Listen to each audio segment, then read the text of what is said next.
Welcome back to another week with Olympus News. Today, we'll be addressing three topics: our weekly COVID update, the Aukus Pact, and a story about a student and her bone marrow donor. This video will also be available on our YouTube channel. Don't forget to subscribe to our channel and follow our Instagram account. So, without further ado, let's jump into the first topic. We are back at it again with more COVID updates, and it seems that the situation is finally under control. The statistics for the last week of September are an average of 2,215 daily cases, 44,175 active cases, 129 deaths, 8,139 patients in self-isolation, and 1,620 patients in intensive care units. Unfortunately, the little manus just had to undergo another mutation, which again increased its replication and transmission ability. Scientists have named this new strain the R1 variant. Its risk of infection had quadrupled for the unvaccinated, and this strain had already spread for more than 31 countries. The R1 variant may have the ability to penetrate our antibodies from vaccination, but is currently still being monitored by WHO. Next up, we have a security pact called the Aukus Pact. Formed between the US, UK, and Australia, it focuses on advancing military developments targeted at the Indo-Pacific. Under this pact, there will be several stationed US nuclear submarines in Australia for the first time in 50 years. Australia declared that they do not plan on acquiring nuclear submarines for themselves, and British Prime Minister Boris Johnson has stated that the purpose of this pact is to preserve security and stability throughout the world and generate hundreds of high-skilled jobs.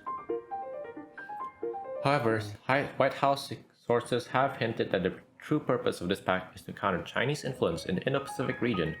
The AUKUS Pact also happened to coincide with accusations of Beijing's territorial disputes in the South China Sea. The news of this pact set off global tensions, with China stating that the decision was extremely irresponsible and undermines regional peace and stability and intensifies the arms race. France has also taken this negatively, as Australia had previously cancelled a French-Australian submarine deal worth 56 billion euros, with France's foreign minister calling it a stab in the back. As a result, France has withdrawn their ambassadors from the US and Australia.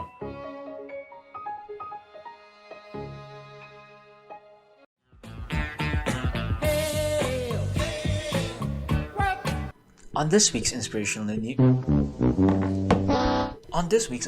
news, we have one speedy story from the London Marathon.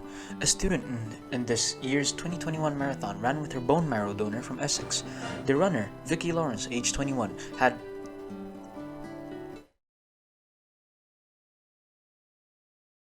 aplastic anemia, which wreaked havoc on her body, but she was luckily saved by Elliot Brock, hailing from a small island in Essex. Elliot registered at the Anthony Nolan charity that connected him to a person in need, Vicky, after which he received numerous letters of updates from Vicky's parents to keep him up with the progress. Vicky has said it will be incredibly emotional to run with the person who saved her life 13 years ago, while Elliot has diverted attention towards the charity with her statement. Hopefully, the amazing backstory we've got will obviously raise the awareness of what Anthony Nolan does, but will also inspire others to join the bone marrow register. That's just as important. Thanks again for watching today's Olympus News. Don't forget to subscribe to our YouTube channel and follow us on our Instagram account. Remember to stay safe and don't forget to wear protective gear when going outside. We hope you have a great day and goodbye.